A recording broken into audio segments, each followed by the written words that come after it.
Good morning, good afternoon, depending on where you are. Welcome this afternoon to Long Options, another great webcast from Schwab Coaching. My name is Ben Watson. I'm an education coach and senior manager here at Charles Schwab.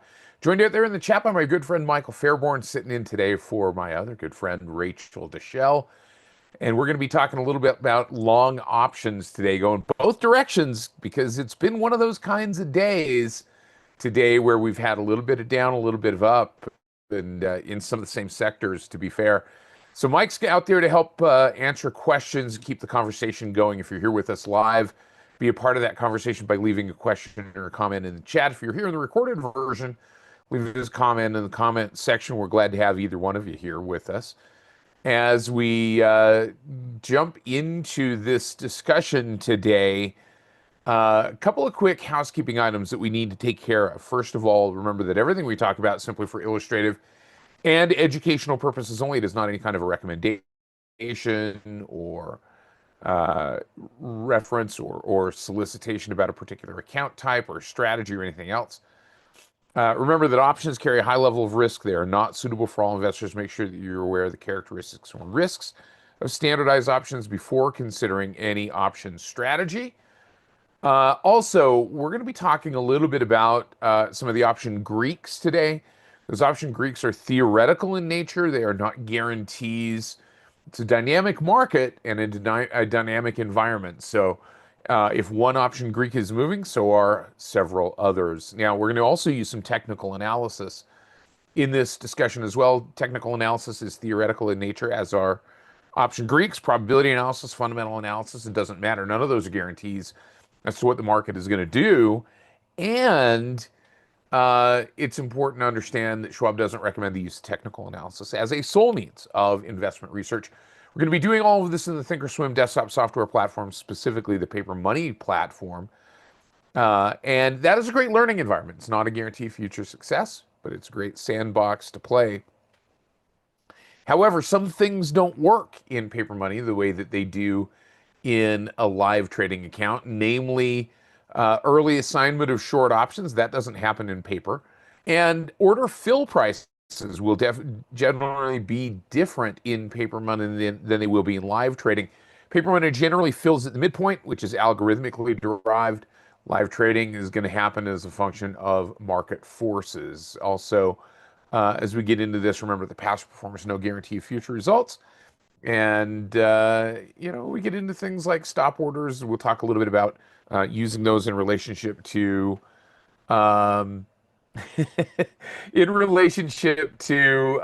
market moves and Paper Money and a few other things when it comes to stop orders. So we're going to talk about the concept of long options here. We're going to discuss price, time, and volatility. We're going to look at some example trades here.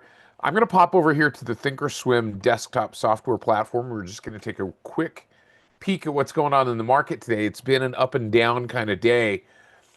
SPX broke down out of this kind of bullishly inclined symmetrical triangle, sold off a little bit on the kind of Asian contagion from the semiconductor space that tanked the Kospi index, the South Korean index, to the tune of about 10%. But it rebounded. I was teaching the Trading Futures webcast this morning with Brent Moores running the chat, and we ran into the circumstance where just about everything that we were looking at, the major market indices, were kind of turning around and bouncing back to the upside. So we're starting to see a little bit of that here today in the S&P 500, bouncing up off of that 50-period moving average. Taking a look at the NASDAQ, still well above the 50-period moving average, not quite as much of a symmetrical triangle as it was an ascending triangle, but a little bit of a bounce off of that diagonal trend line, if you will. So still some bullishness there. Nevertheless, a lot of things got hit. So there are still some things that are maybe in that rotation of getting hit. The Russell 2000 saw a pretty good bounce up off of a support level, a little bit of rotation perhaps out of some of the tech names and into some of the small caps. A couple of other things I wanted to pay attention to as we start to look at some of the instruments that we're going to look at example trades on is what's happening with crude oil. Now, I'm using the crude oil futures contract here simply as a measure of the market, not as a tradable instrument. If you want to talk about that, we can talk about that on Tuesday mornings when I teach my trading futures webcast. The crude oil breaking down, sitting just below the 50 period, excuse me, the 200 period moving average for the first time since January. That's having a tendency to lead some of the energy stocks down and lower, um, because those integrated energy companies, obviously, input costs and output prices are both going to have an impact on revenue. So higher input prices are okay if you're the one pulling the product out of the ground and selling it to your refineries.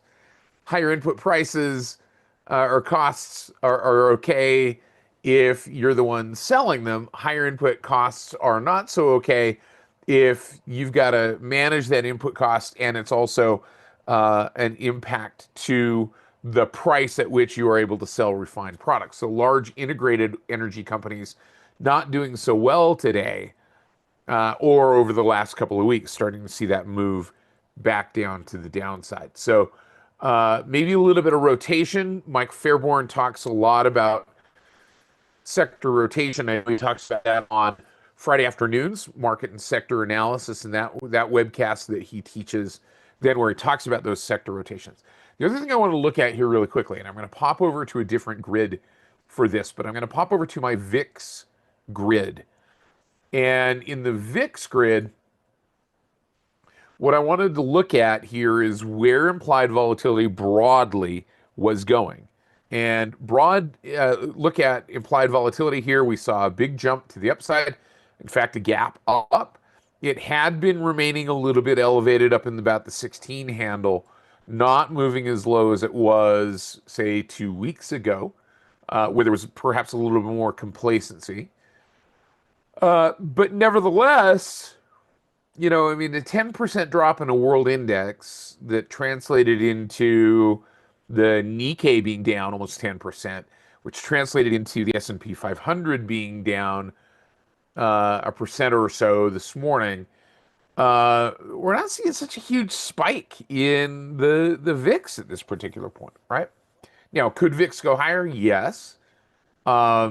Is it likely to do so? I don't know. Unless things get significantly worse, it may very well be, as is often the case with the VIX and with volatility, that you get the spike and that's done, and it bleeds off very, very quickly. That's not happened a couple of times, right? We look at March to April, kind of that geopolitical risk premium keeping the VIX elevated, but recently, and probably more traditionally, typically, you get a big spike and then the VIX falls very, very quickly. It bleeds off very quickly. And I think that's what we're already starting to see happening here today is the VIX has now moved a little bit lower. We're in the 19 handle. So the VIX is by no means extraordinarily elevated. It is, however, a little bit higher than it was. That's going to translate into individual stocks. And that means that those implied volatility levels are going to be likely a little bit higher. Now, we're going to talk about, and the reason that I brought that up is we're going to talk through the idea of what do you do with a long option when implied volatility is high or relatively high and has the potential to go higher. And how do you manage that from the perspective of strike selection, stock price selection, stock selection, first of all, and duration selection. All of those are factors that we maybe want to keep in mind in this discussion. So I'm going to shift my grid here one more time to my single grid. It's kind of my charting sandbox, if you will. And I'm going to take a look at a couple of individual names that have been moving. The first one I want to look at really quickly is COP. COP. This is ConocoPhillips. Again, talking about some of those integrated, large integrated energy companies. So the other thing I'm going to put on this particular chart, I have the price of the stock. I'm going to put on here a 50 period moving average I'm also going to show down here in the bottom implied volatility. I've got an RSI on here. So we're going to have implied volatility, and we've got a 50-period moving average, just as a trend indicator. So trend indicator rolling down to the downside. So we've got a bit of a bearish trend, intermediate term bearish trend. We've got this little bit of a rally back up against that trend, but it seems to be running into this resistance, in this case, right around the 109, maybe 110 level. RSI is still relatively low. If we kind of squeeze down implied volatility, see that RSI is still making lower lows in that context, correspondent with echoing what is doing. We're not yet making a new higher high in RSI. RSI is not down in its extremes, so we're not seeing the possibility. I mean, the likelihood or a greater likelihood of a bit of a bounce generated by strong downward momentum that then turns around. But we are seeing a little bit of a, maybe we might call it a bear flag type of bounce. So that's kind of where I'm getting to in terms of the technical analysis direction of this particular stock. Now, the other thing is we're kind of in an intermediate range in between a couple of levels of support and resistance. Implied volatility, if we look at where implied volatility is, it is nowhere near its lowest lows. Neither, though, is it absolutely up near its highest highs. So if we were to quickly pop over here for ConocoPhillips to the bottom of our option chain and we look at today's option statistics, we see that the current implied volatility percentile is down in the 41st percentile. That's below 50%. That's below the 50th percentile, which means that in context, implied volatility is low and has the potential to rise. So looking at a bearish possibility here. And Bogus says, yeah, lower lows and lower highs would lead us to that idea. So implied volatility low and rising. We've got a bearish stock or a bearish intermediate term trend. We've got it running into a level of resistance. If we zoom over here on the right-hand side and kind of see what's going on, running right back up into this resistance level. Now, if we were going to kind of line this out, we're going to have to add some room to the downside on this particular chart, or we're going to have to zoom out a little bit. So what I'm going to do is I'm just going to zoom out. I'm going to actually concatenate this chart because, hey, I've got the sideways trend over here. I know I've got some levels of support 104. I've got some support right around right around 96. I'm going to make the time frame on this chart a little bit shorter. It's still a day's aggregation. I'm just going to go to a 6-month chart with daily candles, just so that we get a closer in view here on the stock. So the idea is, and I'll grab my magic marker to draw this in, and Rachel's probably talked a bit about this. We don't have an earnings announcement. It's maybe over the horizon just a little bit here, but we had a bounce down from the 50-period moving average. So that bounce down from the 50-period moving average took price down to this level here, which coincidentally, if we go back into this area, was a bit of a support. Now we get a little bit of a rally. And the expectation is that we get a continuation of that downside move, maybe down to that level of support around the 96 mark. So that kind of helps us define the trade. It also helps us to define kind of the time frame context of this trade as well. Because if we look at this portion right here that created the first part of the flagpole to the downside in this bear flag pattern, that's 1, 2, 3, 4, 5, 6, 7. I'll be generous and give it like 8 candles. All right. So if we look at that range here, we look at that idea, 8 candles, that's a little over a week. Great, cool. Maybe it takes another week or so for this to make that move to the downside. Let's double that, make it 2 weeks, and then let's add some onto that. And that gives us kind of an expectation of our duration range in this trade. So this is going to end up being a fairly short-term trade.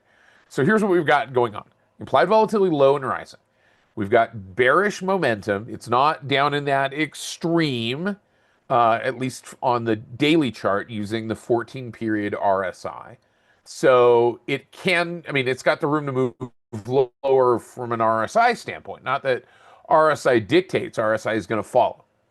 But if you think about it as being a self-fulfilling prophecy, low RSI tends to incline people to think, wow, it's going to bounce. So an RSI that's not absolutely lower down in that oversold range, okay, all right, we may have that possibility moving to the downside. So I'm going to be looking at targeting right around this $96 mark, which coincidentally was a level of support back over here. This is going to be not a trend trade necessarily. This is going to be a defined type of trade in terms of that expectation. We're going to create it as such, the way that we create these orders in terms of looking at that move and expected ranges. So I'm just going to kill these drawings because I know where they are. I've got those levels already in place here. But this is going to be kind of that, let's approach this from a couple of different perspectives. One, we could get into the trade right now. And if we were to get into the trade right now, we've got one factor moving against us. And that one factor is we've got a little bit of a green candle today. The other way to approach this would be as a wait and see kind of approach in terms of the close below the low of the high day in this rally back up. And that's kind of that, if you were to take a hold and flip it over, close above the high low day, flip it over upside down, then that's kind of what we're looking at. Now, I'm going to do something here really quickly on the chart that for some of you, and I know this, it's a weird psychological trick, but I know for some of you this works. Because if you're looking at a bearish trade, and I've talked to enough clients, I've talked to enough technical analysis driven traders to know that sometimes this works, and we kind of get this mental block, especially when a trader is new to trading options, of not really seeing bearish potential opportunities because we have an inherent bullish bias. So we tend to frame things in the context of bullishness. And so we don't see a bull flag or a bear flag bounce like this as a potential entry. We think about it in a bullish sense. It makes sense. It really does. But what I'm going to do is I'm just going to go to the chart. I'm going to add one simple thing to this chart, and that's just a minus sign in front of the symbol. And if I minus the symbol, you got it, Vic. Yeah, absolutely. If I minus that symbol and I flip this over, now you got to remember to flip it back, or else you're kind of, and you notice that it only changes the RSI. It doesn't change implied volatility, because implied volatility is implied volatility. Whether the stock is going up or down, it doesn't really matter. But RSI is going to be a function of that directional movement, right? So, but if we were looking at a bullish trade, wow, cool, we got a nice little bull flag there, right? So if we're worried that this is not bearish, flip it over and see if you would look at that as a bullish entry. And if you would enter it as a bullish entry, well, then flip it back, and then it becomes a bearish potential entry. Just put a minus sign in front of it. I wish you could do that for stocks that were going down, just kind of flip them over that easily. Unfortunately, you can't. So what I'm going to be looking for then here on this right-hand side, I'll just kind of zoom in a little more closely, is a close below or a trade below the low of this high day. So right now in this pattern, in this downward move, rally up, the high in this pattern that gives us our defining low right now is this day right here that we're looking at. So what I want to see is price to move below 108. I'm just going to label this so that we can see it and we know what that is. So I'm just going to call it, for easy math, it's like 108.78. I'm going to go 108.75, right? 108.75. That's what I want to see happen. I want to see price go below 108.75 before I get into this trade. So we may not enter this trade today. If it does go potentially below that level, I mean, we're anchoring this to something, right? We've got to anchor our entry price to something, and we're anchoring it to this high day within this context. Again, all of this is arbitrary. You can do what you want, and you can create your own type of entry rules, but this is what we're looking at here in this particular case. So our expectation is, we'll just zoom back out, that the price of the stock is going to make that move down to that 96 level.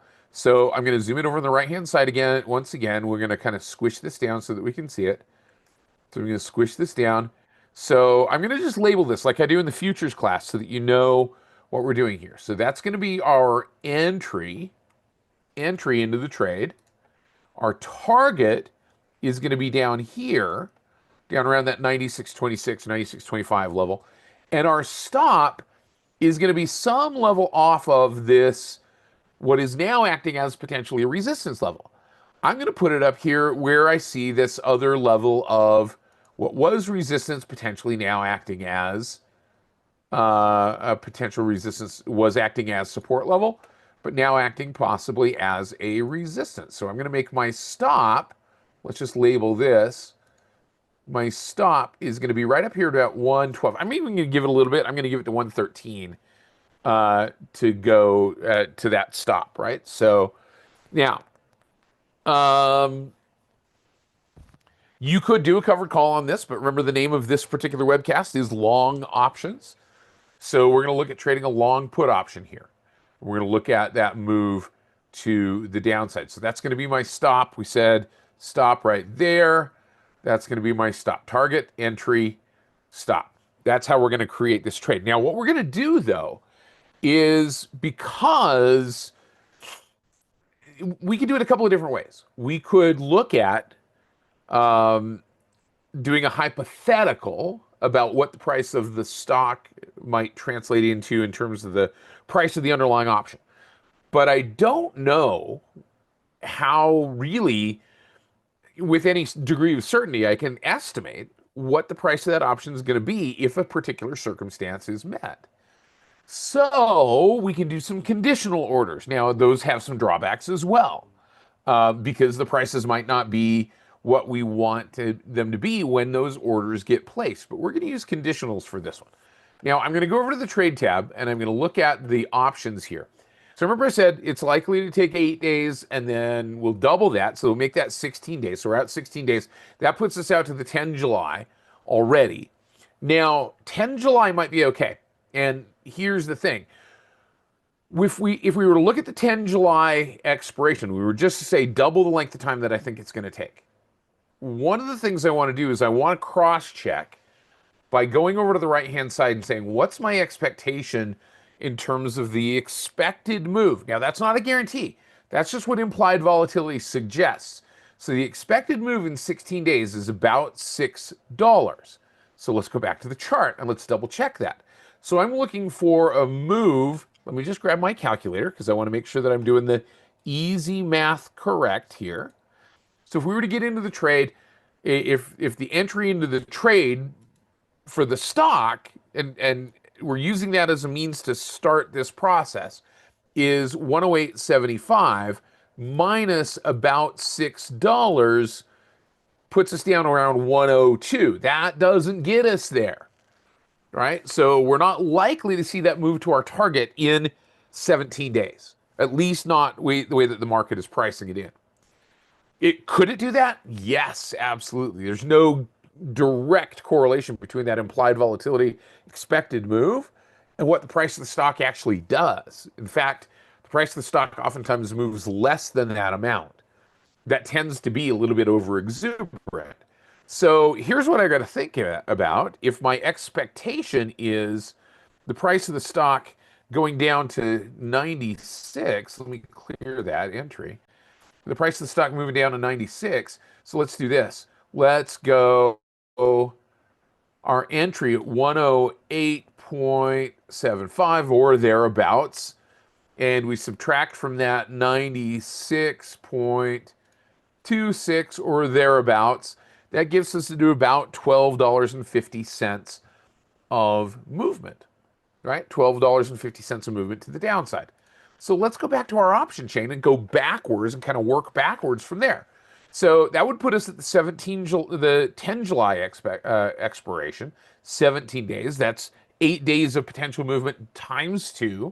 And then if we were to add some, where gets us to an expected move of about $12, either up or down, because remember, this is absolute movement. So where it gets us to about $12 of movement is here in the 21 AUG expiration. And the other thing is I know that I'm not going to let this go all the way till expiration. I'm going to resolve this by either closing it or rolling it if it's continuing to move to the downside prior to that expiration. So I'm not going to keep this all the way into that expiration. So I may even go a little bit more time in this trade to give myself that potential for the stock to make the move and do it within the time frame that I expect. So I'm kind of detuning this. So I'm willing to go to the 18 September. Now it's buying a lot more time. We're buying 87 days worth of time here. So those options are going to be a little bit more expensive. The expected move is about 14 points. And if implied volatility goes up and it overwhelms time decay, the theta decay, that might not be such a bad thing to have happen here, because then I could turn around and sell the option to somebody else at a later date and sell off that unused time value as well. So I'm going to go to the 18 September expiration. That's 87 days to go out in the future. That's not too bad.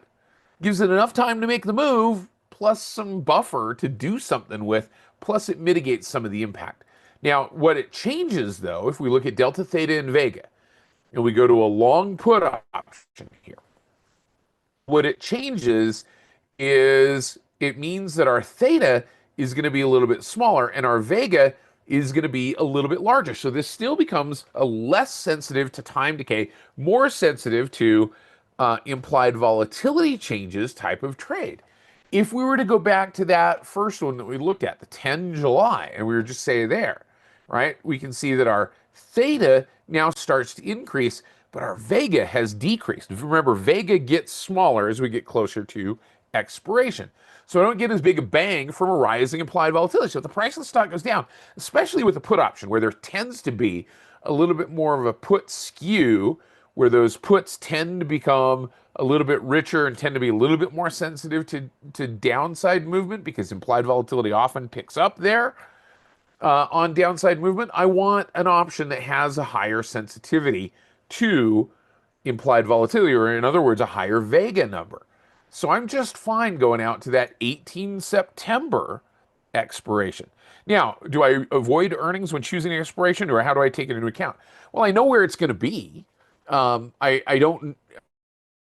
going to avoid it necessarily. I know that we're likely going to have an earnings announcement probably around that 17 July. And the way that I know that is that's the expiration that has a little bit more elevated implied volatility. So if I'm trading out to August and September past that, I'm okay with that, right? Because if it starts to go away from me, then, that's something then that I can manage in that particular instance, right? But I'm not afraid of the earnings announcements. I know their behavior tends to drive implied volatility. So if I can plan it around that function, if I've got an earnings announcement over the horizon that's likely to increase implied volatility, that benefits me as the trader of a long option in this particular case. So we're going to buy a put option here in the 18 September expiration. And I'm going to do a couple of things here. I'm going to look at maybe going a little bit in the money, just barely actually in the money here, in terms of really a couple of functions. One is bid-ask spread. So I noticed that I've got $5 wide increments here. I don't have a lot of granularity in this particular case. I've got $5 increments in these strikes. So I've got a 110, I've got a 115. I love it if I had some dollar-wide strike prices here, but I don't. So I deal with it what I can, right? And we're going to look at this one. The 115 strike, it's technically not really the at-the-money strike. It's one strike in the money, because the at-the-money strike is the 110 strike. So one strike in the money here has the narrowest bid-ask spread going in the money. The at-the-money strike actually has a 10-cent wide bid-ask spread. That tells me that this is a fairly liquid option. I'm not really worried beyond that. I'm not going to dig into open interest and volume and those types of things at this particular point, because I've got a narrow bid-ask spread. In this case, less than 20 cents. I'm fine with that. So I'm going to buy this 115 strike. It's going to be relatively expensive, but not terribly so. It's going to certainly be cheaper in terms of the cost being tied up than shorting the stock to take advantage of downside movement.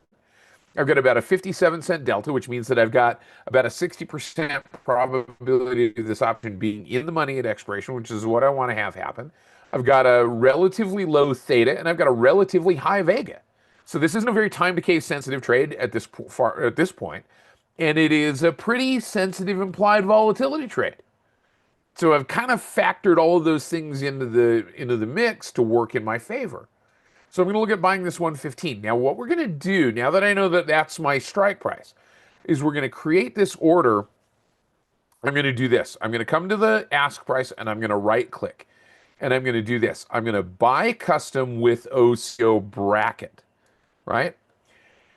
And we're going to create this OCO bracket using conditionals. My conditionals are going to be a function of what we saw on the chart.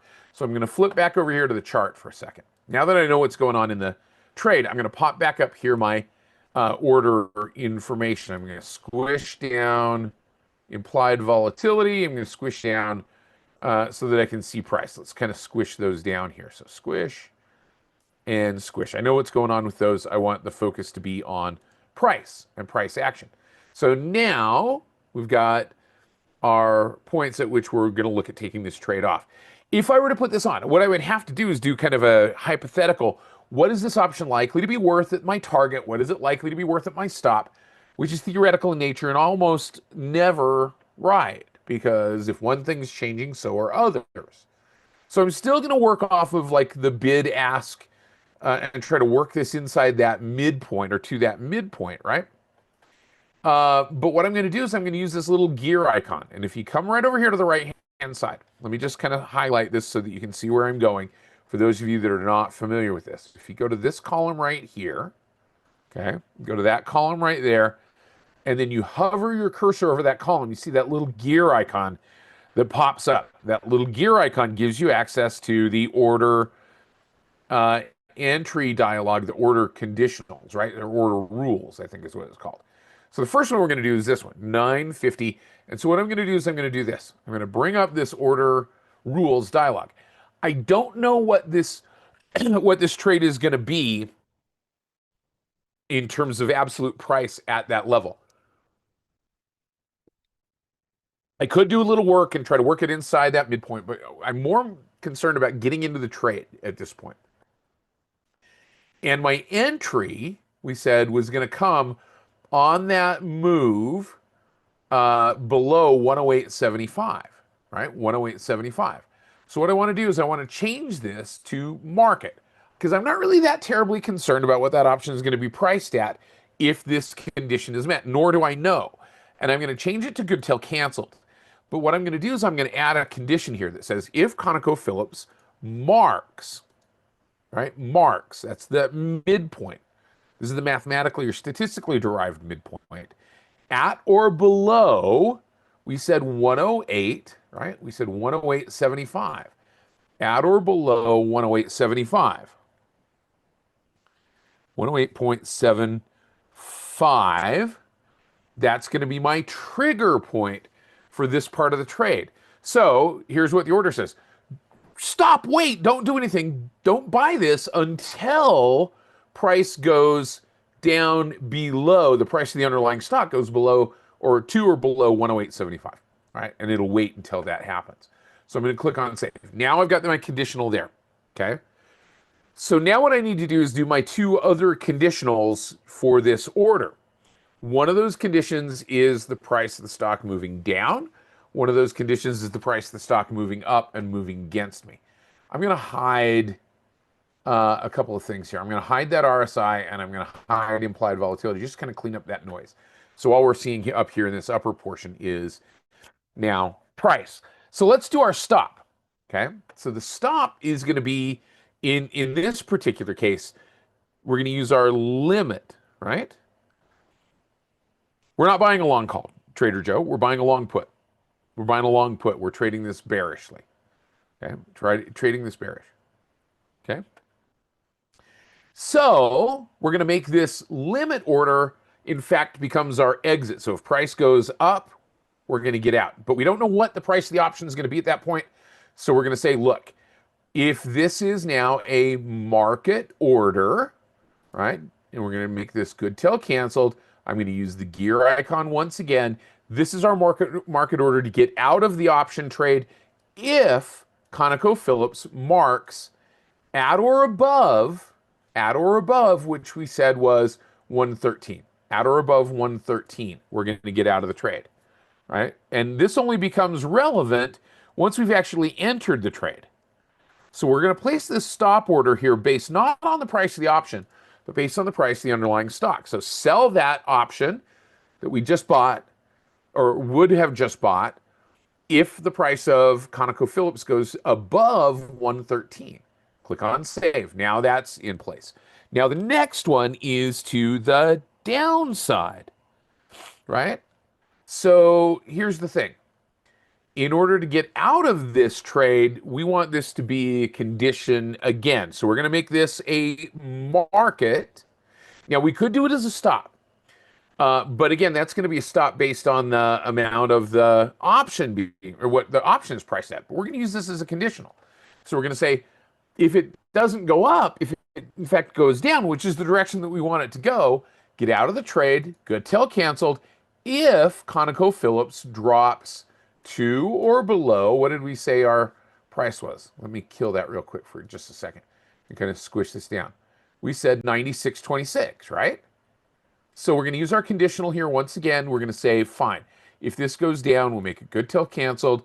ConocoPhillips marks at or below, the stock price marks at or below 96.26 or less. And that's going to be our exit condition if this goes in our favor. So we don't have an option price here. We're not worried about the option price. I'm not terribly worried about what that option price is because these are pretty liquid. I'm basing this order based on the movement, and I'm triggering this order entirely on the movement of the underlying stock. It's got to go down below the low of our high day here first. And in order to trigger us out, if it goes up, it's got to go above 113. The stock does. And if we get out on our target, the stock has to go to or below 96.26. All of these are GTC. All of these are market orders. Because and again, in this particular case, I'm not terribly worried about what that option premium is going to be worth. My risk in this trade, if I were to take this to maximum theoretical loss, the risk in the trade is this, $937.50. Now, there is potential for greater risk than that. If for some reason we were to hold on to this position, it didn't trigger our stop order, and we were to hold on to this and just forget about it, and it was above our trigger of 96.26 and below our trigger of 113, and we held it all the way till expiration, and it was actually in the money, and it was below 115. We ended up getting into a position where we are automatically exercised. We would end up with a short position in our account of short 100 shares of ConocoPhillips. That then presents position risk. So there is theoretically, but a lot of circumstances have to happen, there is theoretically more risk than that $937 that we're paying for the trade. But we got to get there first, right? In terms of that risk being a relevant factor. I just wanted to point it out, though, to make sure that we're okay and we understand that. So I'm going to put this in our long options group. We've got our conditional in place. I'm going to click on send. And now that's in place and ready to go, right? Ready to make that potential circumstance take place in this particular case. And this is just simply one way that a trader could go about creating an order that's based on the movement of the underlying stock. Now, there was one other one that I wanted to look at, because remember I said that there was movement both up and down. So that's BALL in this particular case. So let's go to our chart real quick. BALL. And BALL had a nice little breakout move today here. One thing I do want to look at, I want to look at RSI, and I will want to look at implied volatility here. and see what those two are doing. So RSI is moving up significantly. It's kind of getting up into that range, but implied volatility is kind of backing off a little bit. It's still staying relatively high, but I know just looking at um, where this earnings falls, we've got an earnings announcement a little bit over the horizon. So the thing about it is, I maybe want a little bit more directional sensitivity here, because if it does move a little bit more, I want a little bit more directional sensitivity. I'm not so worried about getting a big implied volatility gain. And I want this to move quickly. So we might get another couple of follow through moves, especially if the RSI is kind of sitting where it is. This might be done already. However, I don't know that. So what I'm going to look at doing here is I'm going to go to the trade tab for Ball, and we're just going to put this trade together again really quickly. 1.5 million shares, daily volume. I'm going to come back here. We're going to go a little bit shorter in time frame. I'm going to go to the 17 July. And the reason I'm going to the 17 July here in terms of the calls is I want this to move quickly. I'm not really terribly worried about getting a big bang for the buck, but I want to mitigate time somewhat. I want to mitigate implied volatility changes. So I'm going to look actually right down here at perhaps the 57.5 strike price. It's a little bit in the money. It's got a higher delta, so it's more directionally sensitive. It's not going to be terribly expensive, but I'm not looking for this to be around for a long time.